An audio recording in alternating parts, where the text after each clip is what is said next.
Shaq's beef with legendary Spurs center David Robinson spanned almost a decade. It included professional rivalry, a clash of egos and reputations, and one big fat lie. In 1992, the regular ecosystem of NBA centers was suddenly invaded by a very large, very loud 20-year-old, Shaquille O'Neal. He became an instant star not just because he was extremely large and extremely good at sports, but because he was already a commercial powerhouse. Don't fake the funk on a nasty dunk. And a very spicy quote. No matter who the opponent is, just go out and kill him. If he's small, short, big, fat, tall, just go out and kill him. Everyone respected the kid's talent, but also wanted to take him down a peg, and they seized that opportunity at the 1994 AllStar Game. At an event where guys typically go half speed and let each other shine, the Western Conference All-Stars, coached by George Karl, conspired to embarrass Shaq. He's got no friends. You gotta have some friends in this game. He got locked up by Hakeem Olajuwon, and he got absolutely torched off the dribble by Robinson. The Western Conference All-Stars held Shaq to 2 of 12 shooting in an All-Star Game. The Admiral insisted that ganging up on Shaq wasn't his idea. But when pressed on the topic, he was like, do guys get a little more intense against Shaq? Of course. Shaq vowed to get all those guys back, one by one. His revenge tour hit San Antonio on March 6, 1994, Shaq's 22nd birthday. The game was on national television. And the birthday boy showed out, leading Orlando with an efficient 32 points and 11 rebounds. But Robinson completely eclipsed him, putting up 36 points, 13 rebounds, 7 assists, 6 blocks, and 3 steals. Holy David Robinson. The Spurs got the win in front of a bananas San Antonio crowd that showered Robinson with MVP chants after a big crunch time dunk. And according to San Antonio's Willie Anderson, Shaq did not like that. He heard that crowd chanting MVP, MVP, and took it as a personal affront, so Anderson just couldn't help but make fun of him for it. Shaq's post-All-Star revenge took on a whole new vibe. Everyone was jealous of him, jealous of his movie stardom, jealous of his rap album. Robinson was told of this and just snapped. He laughed at the idea that he would be jealous of all the things that Shaq bragged about. This is where it's important to understand who David Robinson is. Of all the big men who battled Shaq, Robinson was most clearly his foil. While Shaq was coming on the scene as a San Antonio high school standout, David Robinson was overshadowing him as the future of the local pro franchise. And if Shaq built a brash, glitzy reputation for himself, Robinson's was the exact opposite, an exceedingly devout, exceedingly charitable military man.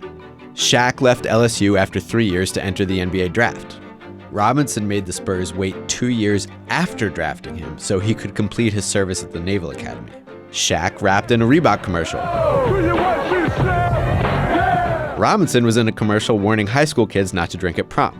Very cool. This is from years later, but look at how San Antonio media talked about Shaq. Shaq talks trash. Robinson quotes scripture. Shaq brags about having sex with celebrities. Robinson orders a sex magazine thrown off the team bus. That easy narrative made Shaq versus the Admiral a regular topic. And soon, Robinson got sick and tired of hearing about the new kid. He lashed out on a media conference call. Shaq responded to that in typical Shaq fashion. If I get David on the block one-on-one, this is what I do to David. It would be a year before the Spurs and Magic played again, but there was competing to be done from afar. Entering the final day of the 93-94 season, Shaq was on pace to win the NBA scoring title in just his second year. He had 33 more points than Robinson on the season, each with 1 game left to play that day. Robinson knew this. His whole team knew this. So they got to work burying Shaq. Shot 2 in a row for Dave. They fed Robinson over and over and over again. The game was meaningless, and it became a blowout quickly, but Robinson kept playing and kept scoring. By the end of the afternoon, he'd put up 71 points. 71 for David Robinson. One of the greatest scoring performances in NBA history, in a meaningless game. That is supremely petty, David. And it was too much for Shaq to catch. He scored 32 against the Nets that night, losing the 1994 scoring title in a wild finish. And of course, Shaq was super salty afterward. But Shaq's beef with Robinson kind of diminished for a while. The Magic and Spurs met twice in March of '95. Each team won a game, and Shaq made it sound like he was done stoking those flames. Over the next few years, the only real confrontation between them was this big old dunk in the '96 All-Star Game. That was in San Antonio, too. It had to feel really good for Shaq. The two got along just fine on the 1996 Dream Team, but Shaq made a change during those Olympics that would add a new chapter to his beef with Robinson. Shaq joined the Western Conference, signing with the Lakers. The big fella, Shaquille O'Neal. But the rivalry hit a snag when back and foot injuries sidelined Robinson and tanked the Spurs for almost all of the 96-97 season. Losing Robinson and a lot of games worked out okay for the Spurs, who lucked into the first pick in the 1997 draft and got Tim Duncan. Tim Duncan from Wake Forest University. Robinson was a fine player in the years after his injury season, but he was past his prime, and Duncan was a better player than him pretty much immediately. Duncan puts it in! So when the Spurs and Lakers met for playoff series in 1999, 2001, 2002, and 2003, Shaq versus Duncan was the battle on everyone's minds. LA and San Antonio basically took turns beating each other and winning championships for most of the 2000s, but an aging, sometimes injured Robinson played a diminishing role, and he retired midway through those interlocking dynasties. This era wasn't the end of the beef, though. Not for Shaq. I remember the playoff series against San Antonio. Shit, when I was a kid, David Robinson wasn't very nice to me. One time that when he was a kid, David Robinson blew him off when he asked for an autograph. Yes.